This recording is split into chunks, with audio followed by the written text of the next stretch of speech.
Croatia की राजधानी Zagreb पहुंचे प्रधानमंत्री मोदी, एयरपोर्ट पर भव्य स्वागत। पहली बार किसी भारतीय प्रधानमंत्री का क्रोएशिया दौरा। क्रोएशिया के प्रधानमंत्री के साथ पीएम मोदी की द्विपक्षीय वार्ता होगी। दोनों देशों के बीच रिश्ते मजबूत करने और व्यापार बढ़ाने पर जोर होगा।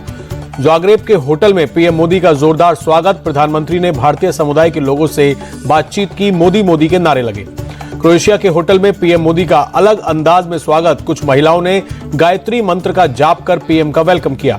प्रधानमंत्री मोदी और अमेरिकी राष्ट्रपति डोनाल्ड ट्रंप की फोन पर बातचीत। दोनों नेताओं के बीच करीब 35 मिनट तक कई विषयों पर चर्चा।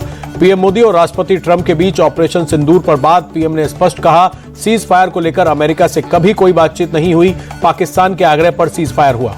ट्रंप को पीएम मोदी की दो टूक। कहा, कश्मीर पर भारत ने कभी किसी देश की मध्यस्थता स्वीकार नहीं की और ना आगे करेगा। आतंकवाद के खिलाफ ऑपरेशन सिंदूर अभी जारी है। मोदी और ट्रंप के बीच ईरान इजराइल युद्ध को लेकर भी चर्चा हुई। रूस और यूक्रेन युद्ध पर भी डिस्कशन। ट्रंप का पीएम मोदी से G7 के बाद अमेरिका आने का आग्रह। मोदी ने पूर्व निर्धारित कार्यक्रम का हवाला देते हुए असमर्थता जताई। प्रधानमंत्री मोदी ने ट्रंप को क्वाड की अगली बैठक के लिए भारत आने का न्योता दिया। ट्रंप ने मोदी का निमंत्रण स्वीकारा। बोले, मैं भारत आने को उत्सुक। पीएम मोदी और ट्रंप की बातचीत पर सवाल उठाकर फंसे जयराम रमेश। ट्रंप के पुराने बयान को अभी का बयान बताने पर मांगी माफी। ट्रंप के जनवरी 2025 के बयान को कोट कर जयराम रमेश ने सरकार से पूछे थे सवाल। कहा था, बातचीत पर भारत और ट्रंप के दावे अलग अलग क्यों। जयराम रमेश के झूठे बयान पर बीजेपी नेता प्रदीप भंडारी का पलटवार। कहा, उनका दिल पाकिस्तान में बसता है, फर्जी खबर फैलाना उनका काम। बीजेपी आईटी सेल के प्रमुख अमित मालवीय बोले, जयराम रमेश भी राहुल गांधी की तरह झूठे। पीएम मोदी और ट्रंप की बातचीत को नहीं पचा पा रही कांग्रेस। ट्रंप और मुनीर के साथ लंच पर कांग्रेस ने मोदी सरकार को घेरा। जयराम रमेश ने कहा, भारत की विदेश नीति को तिहरा झटका। मुनीर के भड़काऊ भाषण का पहलगांव हमले से संबंध। कनाडा में G7 शिखर सम्मेलन में पीएम मोदी ने आतंकवाद का मुद्दा उठाया। बोले, आतंकवाद का समर्थन करने वाले देशों को पुरस्कृत किया जाता है। आतंकवाद पर दोहरे मापदंड की कोई जगह नहीं। पीएम मोदी बोले, आतंकवाद मानवता का दुश्मन। वैश्विक शांति और समृद्धि के लिए हमारे विचार और नीतियां स्पष्ट हों। पीएम मोदी बोले, ग्लोबल साउथ के देश अनिश्चितता और संघर्षों से सबसे अधिक पीड़ित। उनकी प्राथमिकताओं और चिंताओं को विश्व मंच पर लाना हमारी जिम्मेदारी। जंग के बीच ईरान के सुप्रीम लीडर अयातुल्ला खामेनेई का राष्ट्र के नाम संबोधन। कहा, इजराइल ने बड़ी गलती कर दी, अब गंभीर नतीजे भुगतने होंगे। अयातुल्ला खामेनेई बोले, हम अपने शहीदों के खून को नहीं भूलेंगे। ईरान के एक एक शहीद का बदला लिया जाएगा। ईरान की सेना दुश्मनों को जवाब देने के लिए पूरी तरह तैयार। अमेरिकी राष्ट्रपति ट्रंप की धमकी पर ईरान का पलटवार। अयातुल्ला खामेनेई बोले, अमेरिका का दखल और तबाही लाएगा। ट्रंप के सरेंडर वाले अल्टीमेटम पर खामेनेई बोले, अमेरिकाओं को पता होना चाहिए कि ईरान आत्मसमर्पण नहीं करते। उनके किसी भी सैन्य हस्तक्षेप में उन्हें बहुत बड़ा नुकसान होगा। ट्रंप ने ईरान को दी सीधी धमकी। कहा, बिना शर्त सरेंडर करो, हमें पता है सुप्रीम लीडर कहां छिपे हैं। अमेरिकी राष्ट्रपति डोनाल्ड ट्रंप ने इजरायली पीएम नेतन्याहू से फोन पर बात की।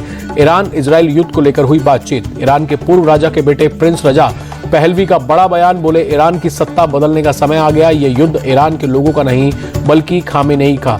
ईरान में फंसे 90 कश्मीरी छात्रों की आर्मेनिया के रास्ते वतन वापसी। छात्रों ने प्रधानमंत्री नरेंद्र मोदी और विदेश मंत्री एस जयशंकर का आभार जताया। इजराइल ईरान के बीच भीषण जंग जारी। इजरायली हमले में ईरान के अब तक 585 लोग की मौत, 1326 से ज्यादा लोग घायल। ईरान ने इजराइल पर दागी फतेह मिसाइल। ऐलान जंग के बाद की स्ट्राइक। इजराइल के डिफेंस सिस्टम आयरन डोम ने मिसाइल को किया इंटरसेप्ट। मैसेजिंग ऐप व्हाट्सएप को लेकर ईरान का एक्शन। लोगों से अपने मोबाइल से व्हाट्सएप हटाने को कहा। व्हाट्सएप पर जानकारी लीक करने का लगाया आरोप। पाकिस्तान के जैकोबाबाद के पास रेलवे ट्रैक पर विस्फोट। पेशावर से क्वेटा जा रही जाफर एक्सप्रेस के 4 डिब्बे पटरी से उतरे। ट्रेन हादसे में किसी के हताहत होने की खबर नहीं। कुछ दिन पहले इसी ट्रेन को किया गया था हाईजैक। अहमदाबाद विमान हादसे में अब तक 190 लोगों के डीएनए सैंपल मैच। 157 शव परिजनों को सौंपे गए। एयर इंडिया के एक और विमान में तकनीकी खराबी। दुबई से दिल्ली आने वाली एयर इंडिया की flight AI 996 cancel. Air India की फ्लाइट AI 996 में तकनीकी खराबी। टेक ऑफ से पहले AI 996 कैंसिल की गई। बाली जा रही एयर इंडिया फ्लाइट वापस दिल्ली लौटी। एयरलाइन ने कहा, एयरपोर्ट के पास हुए ज्वालामुखी विस्फोट के चलते वापस लौटने का फैसला। जाति जनगणना को लेकर मोदी सरकार की नीयत साफ नहीं। कांग्रेस नेता सचिन पायलट ने साधा निशाना। जाति जनगणना को लेकर सचिन पायलट के बयान पर बीजेपी नेता राम कदम बोले, ये मोदी की सरकार है, जो वादा करती है उसे पूरा भी करती है।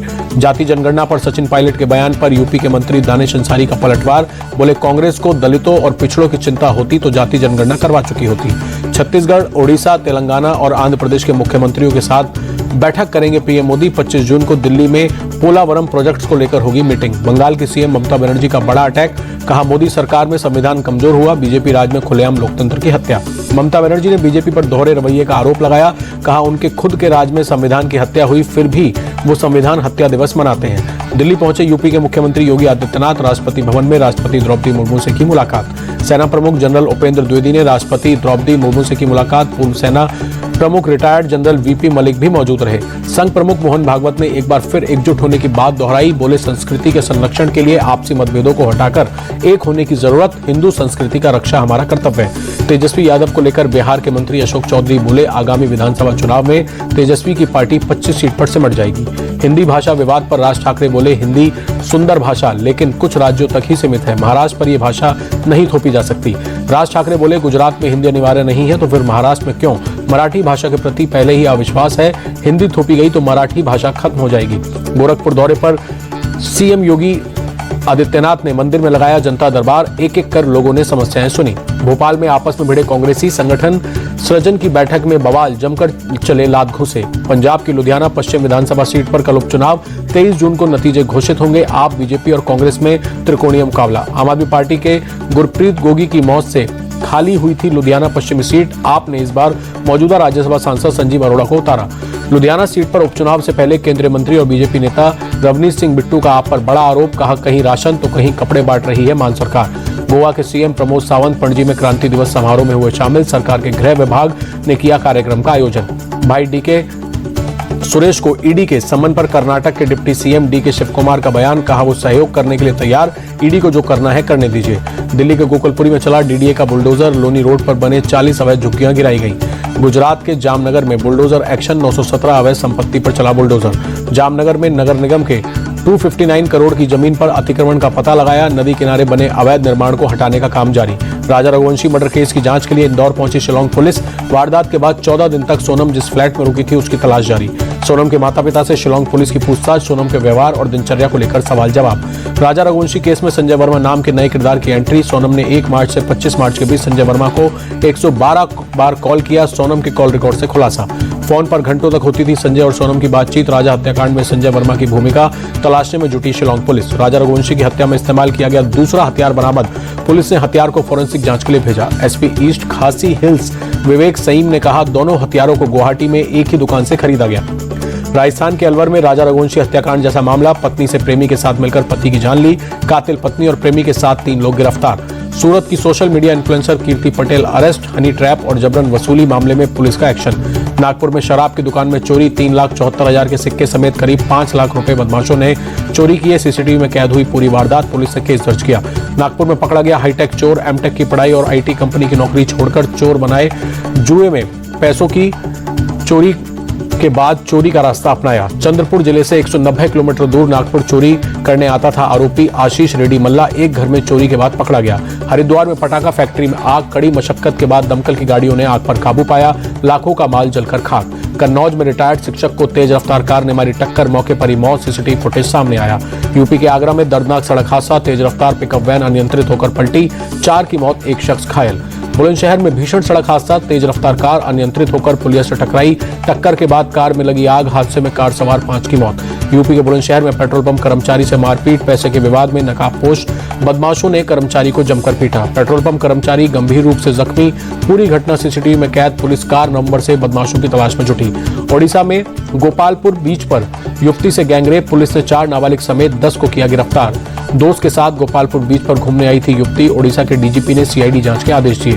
गोवा में गर्लफ्रेंड की हत्या करने के आरोप में 22 वर्षीय युवक गिरफ्तार, आपसी विवाद के चलते की थी हत्या। लुधियाना की सोशल मीडिया इन्फ्लुएंसर कंचन मर्डर केस में 2 गिरफ्तार, कोर्ट ने दोनों आरोपियों को 14 दिन की न्यायिक हिरासत में भेजा। अंतर्राष्ट्रीय योग दिवस से पहले गोरखपुर में योग शिविर का आयोजन, बड़ी संख्या में लोग शामिल हुए। 21 जून को है अंतर्राष्ट्रीय योग दिवस। दिल्ली में 3 दिवसीय योग महाकुंभ 2025 का आयोजन, बड़ी संख्या में लोग शामिल हुए, योग कर फिट रहने का दिया संदेश। जम्मू कश्मीर के पहलगांव में आतंकी हमले के बाद दोबारा खोले गए पर्यटन स्थल, पहलगांव में भारी संख्या में पहुंचे टूरिस्ट, स्थानीय लोगों ने किया जोरदार स्वागत। हिमाचल प्रदेश के शिमला में भारी संख्या में पहुंच रहे टूरिस्ट, शहर में पहुंच रही गाड़ियों के लिए ट्रैफिक पुलिस को करनी पड़ रही है कड़ी मशक्कत। केदारनाथ पैदल मार्ग पर बड़ा हादसा, जंगल चट्टी घाट के पास पहाड़ से मलबा गिरा, मलबे की चपेट में आने से 2 लोगों की मौत, 3 लोग घायल। राजस्थान के सीकर में भारी बारिश से बिगड़े हालात, सड़कें बनी दरिया, जेसीबी से सड़क पार करते दिखे छात्र। भारी बारिश के बाद जगह जगह जलभराव, लोगों की परेशानी बढ़ी, यातायात हुआ प्रभावित। गुजरात में बाढ़ बारिश ने बढ़ाई परेशानी, भावनगर में उफान पर नदियां, बोटाद समेत कई जिलों में प्रशासन का अलर्ट। मुंबई के कई इलाकों में तेज बारिश, भारी बारिश के चलते सड़कों पर गाड़ियों की रफ्तार हुई धीमी। दिल्ली एनसीआर में मौसम विभाग ने बारिश का येलो अलर्ट जारी किया, अगले 2 दिनों तक तेज आंधी के साथ भारी बारिश का जताया अनुमान। पेड़ गिरने, बिजली के पोल उखड़ने की आशंका जताई, लोगों को सावधानी बरतने की दी सलाह। देश के कई राज्यों में मौसम विभाग ने बारिश का अलर्ट जारी किया, राजस्थान, ओडिशा, बिहार में बारिश की संभावना, केरल, तमिलनाडु और कर्नाटक में भी हो सकती है तेज बारिश। लखनऊ में तेज हवाओं के साथ हुई झमाझम बारिश, लोगों को चिलचिलाती गर्मी से मिली राहत। भीषण उमस के बाद वाराणसी में हुई तेज बारिश, चिलचिलाती गर्मी से लोगों को मिली राहत।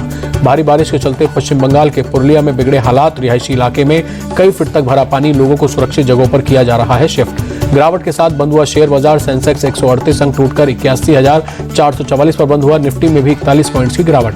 अमेरिकी डॉलर के मुकाबले 14 पैसे टूटा रुपया, 1 अमेरिकी डॉलर की कीमत 86 रुपए 48 पैसे। फास्टैग को लेकर केंद्र सरकार का बड़ा ऐलान, 3,000 रुपए में बनेगा 1 साल के लिए फास्टैग। 1 साल या फिर 200 यात्राओं के लिए वैध होगा पास, केवल निजी वाहनों को मिलेगी ये सुविधा। 15 अगस्त से लागू हो गए नए नियम। केंद्रीय परिवहन मंत्री नितिन गडकरी बोले, फास्टैग पास एक ऐतिहासिक पहल, इससे देश भर के नेशनल हाईवे पर बिना किसी रुकावट के यात्रा होगी। बजाज ऑटो ने इलेक्ट्रिक स्कूटर बजाज चेतक 3001 किया लॉन्च, कंपनी ने स्कूटर की शुरुआती कीमत रखी 99,990 रुपए। मारुति सुजुकी ग्रैंड विटारा का सीएनजी मॉडल लॉन्च, डेल्टा और जेटा वेरिएंट में मिलेगा सीएनजी का ऑप्शन। कंपनी ने कार की एक्स शोरूम कीमत 13,48,000 रुपए रखी।